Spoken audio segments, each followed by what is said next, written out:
Cool. We go in that order. So what were your thoughts once the lightning happened, and what were you planning once you went down to the rooms? Bit of divine intervention, I thought. While we were playing at the start of the last. Look, we were trapped in our D50 that started that last quarter, and I got a chance to address that and try and reset ourselves mentally. And then, not having experienced it really before, trying to get them prepared to come back on, we try to get loose, and relax a little bit, and not. Sometimes you try so hard, it goes the other way. And I thought there were stages tonight. The harder we tried, the worse we got. And the third quarter stoppage work. Melbourne, a very good side, very consistent. So we tried to loosen up a little bit, to be honest. And then we come out and played a lot better footy in the last 15 minutes. And geez, there was a sneaky chance there for the last 5 minutes, but not to be. But some good signs. We saw a spark with our players, which we haven't seen for a while. So we need to leverage off that, but we're going to still assess some of the points of the game where we got well beaten. Felt like you changed everything with the way you were playing. You were a lot freer with the ball. You were attacking them. Obviously, you had to because the game was on the line. But is that something that you can use for 4 quarters instead of the 20 minutes you had left in that game? Well, yeah, if you're trying to attack from your back half and it's wet and you're playing against a really good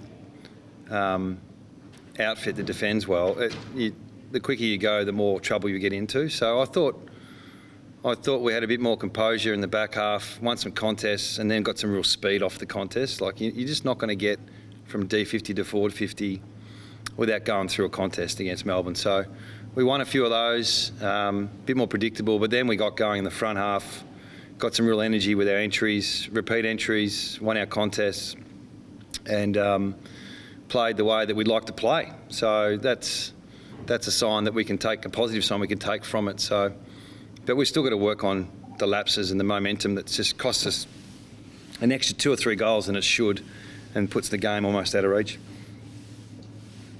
You mentioned that spark that you saw late in the game there. Do you sense that because before that lightning strike and everything, the game seemed just to be petering out? Do you think that this could be some sort of even mini turning point just in terms of players' mindsets and things like that?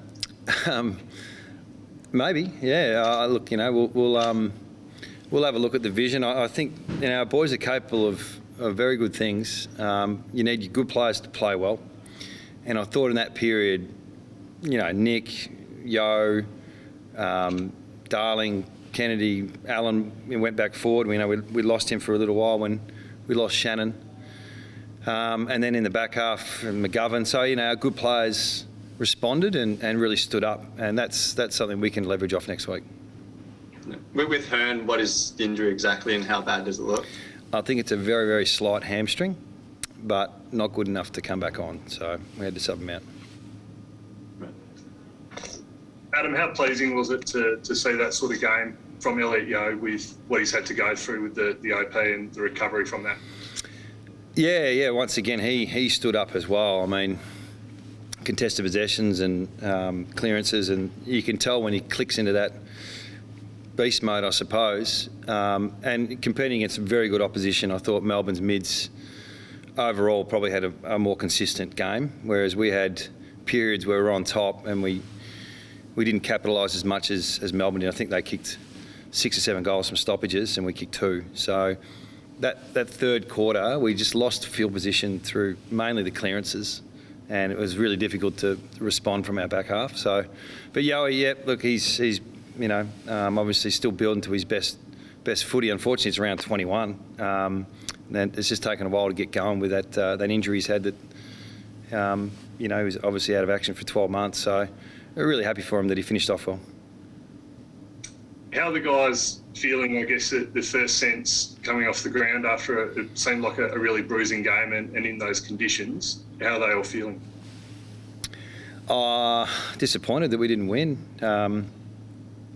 But optimistic that we've showed a glimpse there at the end that we can play some really good footy. So it's not completely lost. We've been down on form and down on confidence, but we're still 7th. I don't know how. It's just can you finish 7th if you only win 10 games? I'm not quite sure. It seems to be every week we seem to stay there, but we know what's coming. We've got 2 games left, and we probably need to win both of them to make finals. So the ball's in our court, like I said to the players, and we need to look at the areas we need to improve, but also take some growth out of what we did right tonight. It highlights, I guess, the high stakes of next week's derby. What would be the priority for you out of tonight, or the big thing that you think you need to adjust or improve? Well, I think I've said this for a few weeks now, that the lapses in momentum that, happens every week and every game, we seem to be leaking a few extra goals than we should, and it goes from being a 1 or 2 to 3 or 4, and then suddenly you're trying to chase down, a pretty hefty deficit. So can we stay strong, stay composed, work our way through momentum, get it back, and then put the foot down?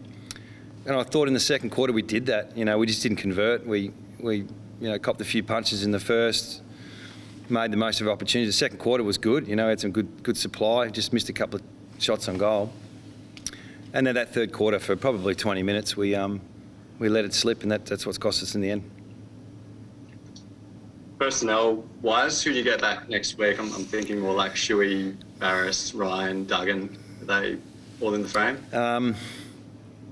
Probably not Duggan, but we'll get, I think Barras will be available, Shuey will be, hopefully Liam Ryan. Willie's an extra week away if that all works out well. Jermaine Jones may be available for some minutes. So, yeah, we're missing some soldiers, and we just haven't quite got that synergy right this year. And we'll lose Shannon tonight, and, we've got to wait on JK and see what happens there with his knee. But, yeah, we'll get a few players back. What was it with JK? Because he pointed to that outside of his right knee. Don't know. No, he come back on, so it's, fingers crossed it's not too much. And Duggan, what was the injury there? He's got a bit of a weird, his knee's been troubling all year, and there's a bit of soreness just below it, so we're just going to investigate a little bit more. So we'll have to wait and see what that is. I think it's been difficult to get a scan while we've been in quarantine, so we'll get that in the next 24 hours, hopefully. He might need a clean out or something like that. I don't know. No, I don't want to say that because he might be fine, but yeah, that's something we've got to wait on the next few days. Are you still in quarantine for an extra week? Yep. So how does that impact you? Obviously, coming into a derby, another week of living the way you are. Don't worry me. I'll go home and go to the footy club. That's the rules at the moment. So you can be there at home or at the football club. So we're very fortunate. We've been given an exemption to work, and it's not too much trouble at all. So I don't have any complaints, and neither do our players. It's weird to be in quarantine, not out in the public when the public is so excited about a derby. Do you think that's a good thing that keeps everyone level-headed, or do you like the hype that helps to lift blokes up? To be honest, I've been around a little while now, and they don't really change. The prep doesn't make much difference, and the hype's not as, I don't know, it doesn't seem to be. Every week's important, so we know what's at stake this week, and both clubs being around the mix should make it as it's a high-stakes game. So we can't wait.